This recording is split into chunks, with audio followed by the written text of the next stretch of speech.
네, 안녕하세요. 중소투자자입니다.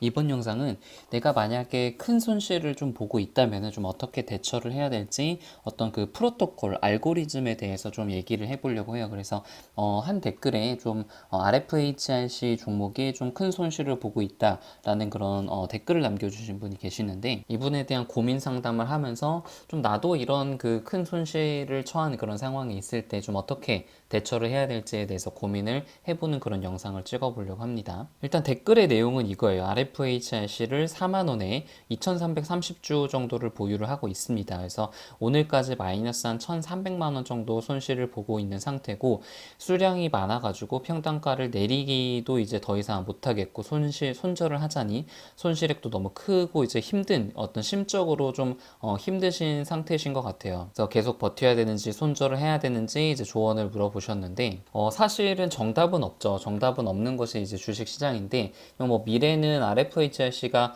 바로 며칠 뒤에 바로 오를 수도 있고 아니면은 몇 달 뒤에 오를 수도 있고 그것은 아무도 모르는 그런 사실이니까 그러니까 이제 제일 중요한 거는 제 생각에는 이분이 지금 RFHC에 대한 어떤 기업에 대한 분석이 얼마나 돼 있는지 그리고 현재 이렇게 심리적으로 좀 불안하고 손실금 때문에 많이 힘든 상태라면은 심리 상태를 좀 안정화시키는 것이 좀 가장 최우선이지 않을까라는 그런 생각이 들어요. 그래서 RFHRC 차트를 먼저 좀 보면 4만 원대에 이제 매수를 하셨으니까 뭐 그렇게 아주 막 고점 꼭지에서 잡은 것도 아니고 꼭지에 잡은 건 아닌데 최근에 이제 좀 많이 떨어지면서 단기간에 많이 떨어졌죠. 그러면서 손실금이 조금 커지신 것 같고 이게 워낙에 지금 투자금이 한 8천만 원 정도 들어가신 것 같은데 퍼센트로 따지면은 뭐 한 10% 조금 더 빠진 것 같아요. 근데 워낙에 투자금이 크다 보니까 마이너스 1,300만 원이 사실 이제 현실적으로 좀 압박스럽기는 하죠. 그래서 제가 프로토콜을 간단하게 좀 만들었어요. 이 프로그램은 사실 그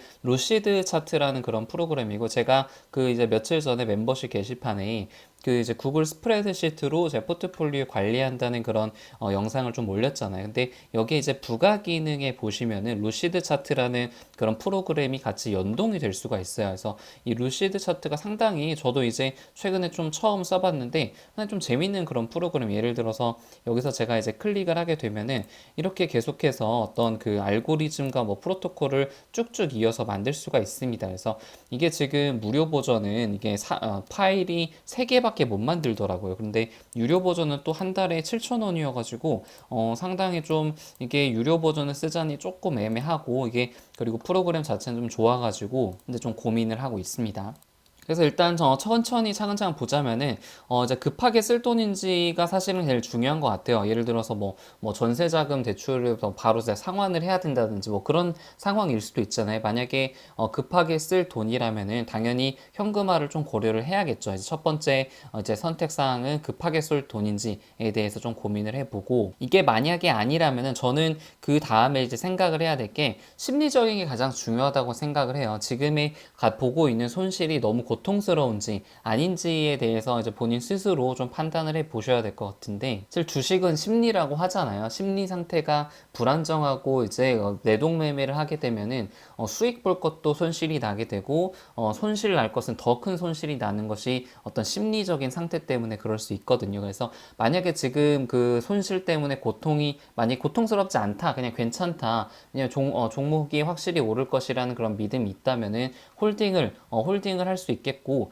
만약에 그렇지 못하고 손실이 너무 고통스러울 수가 있겠죠. 그 다음에 판단을 해야 될 것은 기업에 대한 확신이 있는지 어떤 기업 분석에 대한 것을 그 다음엔 고려를 해봐야 될 것 같아요. 그래서 기업에 대한 어떤 확신이 없거나 혹은 이제 분석이 좀 충분히 되지 않았다면은 기사라든가 레포트라든가 그런 것들을 좀 보면서 기업 분석을 다시 해서 기업에 대한 확신을 조금 다시 만들어야 될 것 같습니다. 그래서 만약에 기업에 대한 확신이 있는데도 비중이 이제 많은지 적은지에 따라서 좀 세 가지 선택사항으로 나눌 수 있을 것 같아요. 그래서 만약에 비중이 그렇게 많지 않다면은 그냥 홀딩을 할 수 있겠죠. 왜냐면 그렇게 큰 부담이 되진 않을 테니까요. 근데 지금 아까 질문을 주신 분처럼 비중이 이제 너무 많게 되면은 심리적으로 상당히 좀 불안정할 수가 있기 때문에 뭐 한 10% 내지 뭐 15%라도 약간의 좀 현금화를 시키는 것이 이게 어떤 심리적인 안정을 취하는데 훨씬 더 좋습니다. 이게 만약에 팔고 나서 그 다음날 급등을 하더라도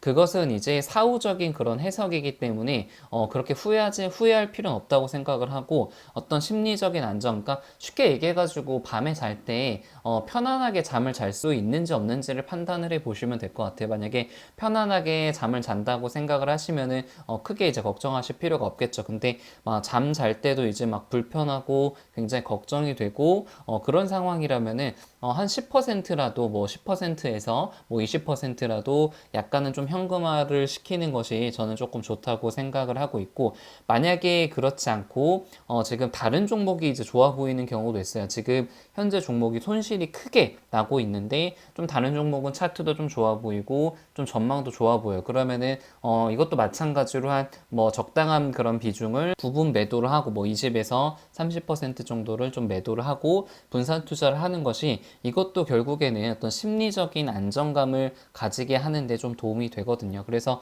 이제 뭐 생각을 하실 때 어떻게 해야 될지 좀 판단이 안 서는 경우가 있잖아요. 근데 제가 이제 주식 투자를 오래 해보니까 가장 주식 투자에서 중요한 것이 어떤 심리적인 안정감, 그리고 어떤 포트폴리오에 대한 그런 안정성이 제일 중요하다고 생각을 하거든요. 주식 투자를 오랫동안 하기 위해서는요. 사실 그래서 이제 한 종목에 너무 그 몰빵 투자를 하는 것도 개인 투자자 입장에서는 좋지 않다라고 이제 말이 전해지는 이유가, 그냥 그 종목이 나의 예상과 다르게 크게 이제 손실이 났을 때는 그 손실이 너무 고통스러울 수 있기 때문에 약간 그 포트폴리오 조정을 하고 분산 투자를 해야 되는 거죠. 그래서 이제 질문자 분은 아마 이 손실이 좀 고통스러운 상황이신 것 같아요. 그래서 만약에 기업에 대한 분석이 좀 충분히 되어 있지 않다면은 다시 한번 기업 분석을 하시고, 기업에 대한 이제 자신이 있는데 지금 비중이 너무 많아가지고 손실금이 좀 부담스러운 상황이라면은 약간은 좀 10%라도 현금화를 시키는 것을 조금 추천을 드리고, 뭐 지금 뭐 전체 가지고 있는 계좌에서 비중이 크지는 않다면은 뭐 홀딩을 하는 것도 저는 괜찮다고 생각을 하고 있습니다. 근데 사실 뭐 이렇게만 말씀드리면 굉장히 좀 추상적으로 말한 것이기 때문에 그렇게 도움이 안 될 수도 있어요. 그래서 제가 조금 더 현실적인 그런 답변을 드리면은,